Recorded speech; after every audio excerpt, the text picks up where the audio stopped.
Hi, welcome to Radio Sensation. I'm your host, Dan, and in this issue, I am going to be taking a look at the brand new, when I'm recording this, Colossal edition, Conan the Barbarian. And this is the first thing that I've helped crowdfund on Zoop. And so I've got my issue here. Now, I think it's going to be available other places too, although I really haven't checked on it. The idea was that it would, crowdfund, you get your choice of these three covers. And then, these covers, I don't know if all three are going to be available to the mainstream or I don't know how it's going to work. But anyway, I picked the Barry Windsor-Smith cover. Now, you're going to be seeing some glare on here right now. That's because I have much more light than usual shining on this thing because the pages inside are not going to have a glare, and I wanted to have as much light on it as I could. Here is an average issue of Savage Sword of Conan. So you see how that looks size-wise. Here's the end papers for this bad boy. Now, it starts off with one of my least favorite pictures of Conan by Bill Sienkiewicz. And it's one of my least favorites because I hate when Conan has the helmets with all the accoutrements on it. And I hated when he came up to modern times, and seeing Conan with a gun is just, doesn't do anything for me. So that, not the greatest start to the issue, but then, hey, here we go. Now, I'm not going to do quite as long a walkthrough. Here's the publishers and stuff, as I do on some things,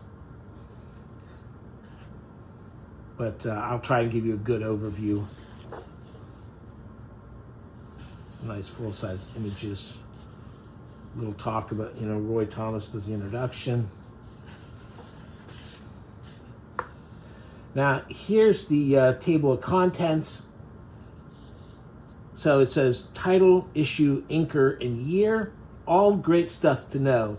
So here's Buscema, and you can see, by far, he's got the most stuff, the most pages. There's the title of the magazine, the issue number, the inker, great. Although, some of these inkers, you can tell immediately who they are, and then the year. So,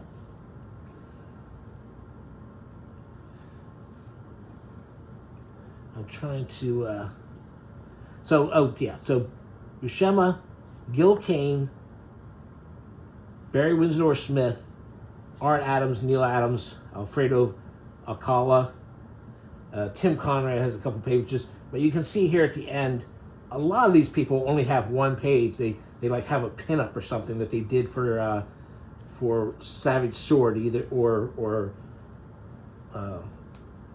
the saga of Conan or whatever. But anyway, let's get right into this. Like I said, Big John's got a lot of pages, a lot of interior pages for stories. I'm not gonna. I want to flip through these a little quicker than usual. I don't want to do every page. Just great character design. Look at Conan. He does look a little emo there, but it's all right.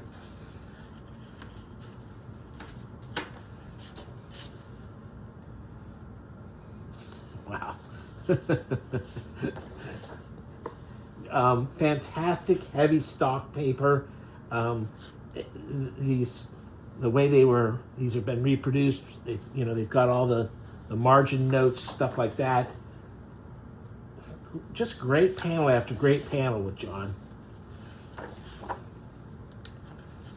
And I love this one. This is by Tom Palmer.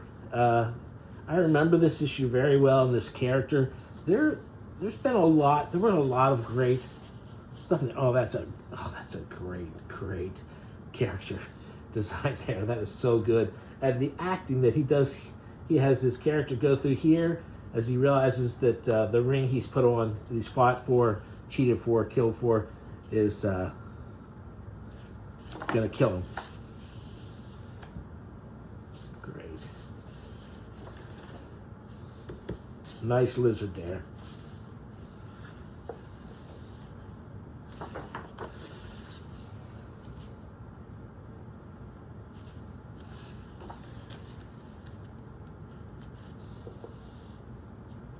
John does like doing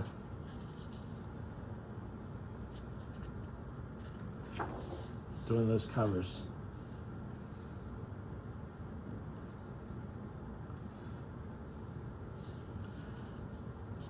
Nice action. My only thing about that page is when he's falling down there, it doesn't really give you... I'm trying to remember what's at the bottom of this pit. Is that a monster that's down there? Now I'm going to have to dig out that issue and look. Dang it. Okay. I'm going to go through these. I mean, this is...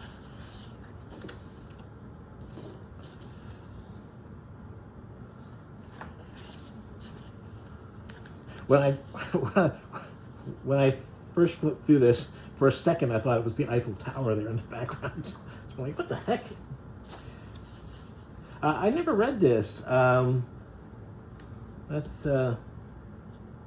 sure John's work in that was pretty good. It'd be interesting to see what the differences are between that and the movie. I'm not a huge fan of the movie. It's a really good movie, but it's not what I wanted something else from Conan, but I know a lot of the current Conan fans, that's kind of a little goofy. He looks so excited by that treasure.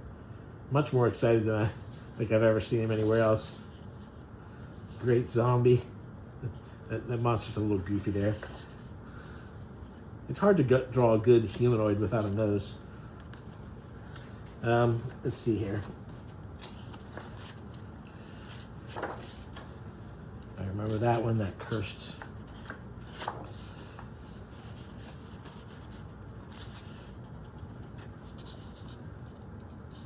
that's a great figure.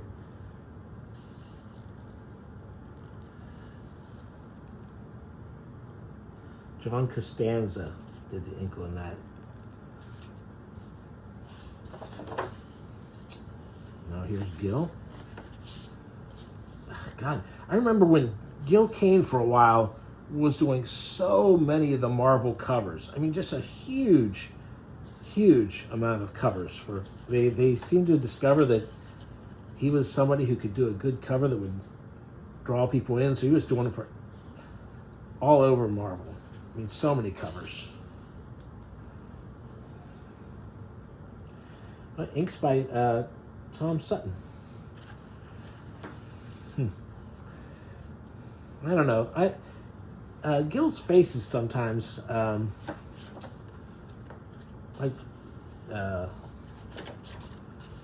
he makes some of the way he draws Conan's face makes him look younger than he does in other panels. I'm not sure. I guess I'd have to examine it really closely to figure out why I feel that way. But great galloping horse. This is Ernie Chan, who does a fantastic job inking on everybody.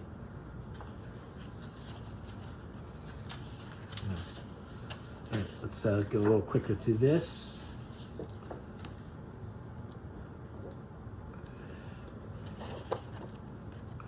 Okay, here we go. About to get to... Well,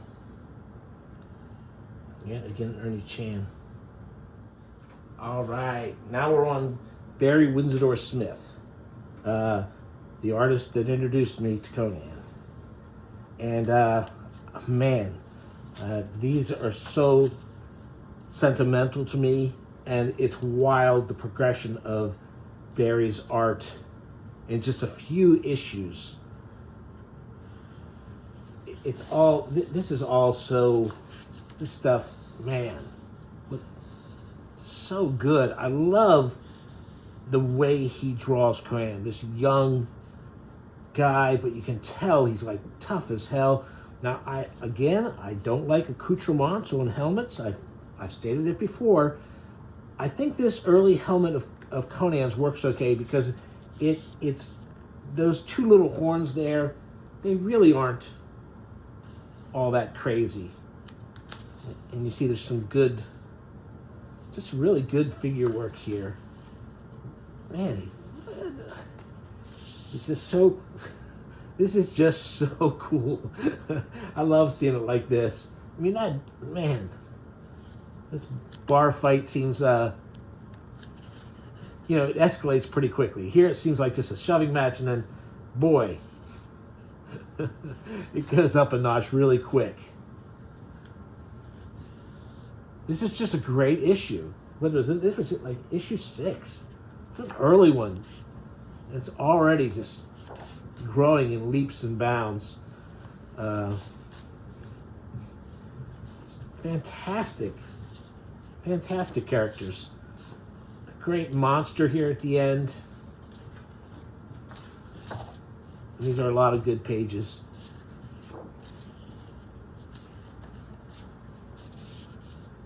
And here we go. This is issue 9 already. And Barry is already getting into this more ornate style that he gets to become known for. There's some pretty heavily drawn pages here. Not as much as we're going to get, like Red Nails is where you really, that's some wild stuff. And of course, Elric, this was my introduction to Moorcock's work, seeing the Conan, and then later discovering that little hat that I thought of all the time for him was not a real part of Elric's lore. Just tremendous stuff. And now we get to the section where they cover everybody else, the Barbarian Horde. So Arthur Adams, Neil Adams, Alcala, just Ernie Chan. Just go down this list. This part I'm just going to kind of flip through real quick. I don't want to stop on every page and give artists and stuff like that. Honestly, I don't think Arthur Adams, I don't like his Conan. Great artist, not my idea for a Conan artist. And here's the Neil Adams stuff. Of course, it's fantastic. That iconic cover for that Savage Tales issue 4. Man. Oh, this is just, man. This is, these are unpublished pages by Alcala. And that's crazy to me. Look at that. Look how good, just these 2 panels alone. That is just so good. All these unpublished pages. I'm so happy they're in here. Just so good looking. Okay. I just got done saying I wasn't gonna. So if you want to know who all these artists are, well, guess what? Well, now they do a couple pages of Tim Conrad. We'll say that. But most of these guys, like I said, they're only getting a couple pages. In many cases, they have a pinup that appeared in one of these later things. This is Isherwood, I guess is how you say his name. Not a fan of this stuff, but hey, just lots of. Oh, I do love this issue. This is like a later issue. Yeah, 114, The Savage Sword. The story's good. The art is good. I really like that one. Great stuff. Rudy Niebraes, I guess is how you say his name. Another dumb helmet. Okay. I guess I'll point out that the last part, oh God, there's one of my least favorite Conan images. This stuff by Alex Toth, I'm a big Toth fan, and I talk about some of his work in that other Conan book I covered. I like Toth, but I'm not crazy about the Conan stuff that much. Just doesn't. And here's the end piece by Jim Zub, the current writer of Conan.